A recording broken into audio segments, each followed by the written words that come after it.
And so since success is a very narrow line and very unlikely, the probability that you're going to stumble on it randomly is 0. And so there's a proposition here, and the proposition is, if you actually want something, you can have it. And the answer is that you reorient your life in every possible way to make the probability that that will occur as certain as possible. Make a damn schedule and stick to it. Okay, so what's the rule with the schedule? It's not a bloody prison. That's the first thing that people do wrong. They say, well, I don't like to follow a schedule.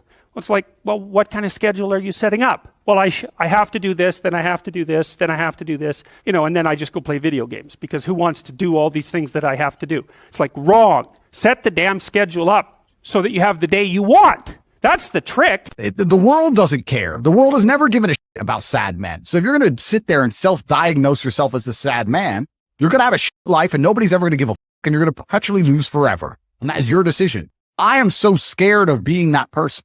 And often people won't specify their goals too, because they don't like to specify conditions for failure. So if you keep yourself all vague and foggy, which is real easy, because that's just a matter of not doing as well, then you don't know when you fail. And people might say, well, I really don't want to know when I fail because that's painful. So I'll keep myself blind about when I fail. That's fine, except you'll fail all the time then. You just won't know it until you've failed so badly that you're done. Because if you actually wanted it and you actually tried, you'd have it. You could have anything you want. Universe is super giving. If you want it, you can have it. If you're sitting there saying, oh, but I tried my best and I still didn't get it, you're lying. You didn't try your best. That is a lie.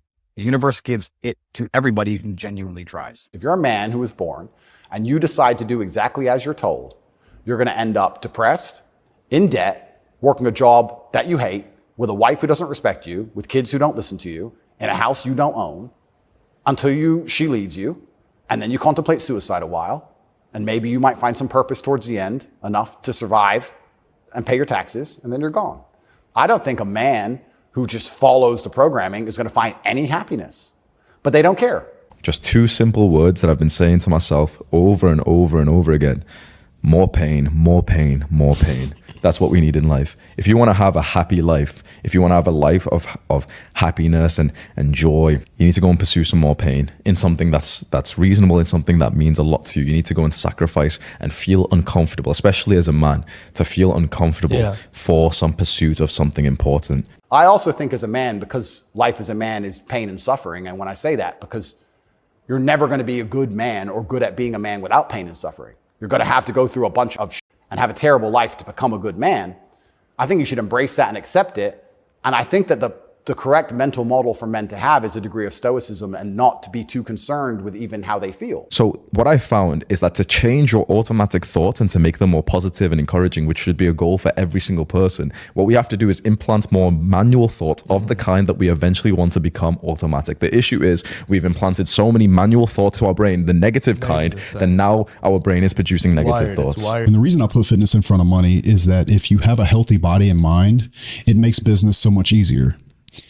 And in addition to making business easier for you to think out and figure out your decisions you need to make, you get a certain level of respect when you walk in a room. Well, if you're a weak man and you're going through life and you don't have the strength and resilience to resist the trials and tribulations of being a man, and you're constantly hurt by everything, and you're constantly upset and depressed and sad because you're weak, how could you possibly do good?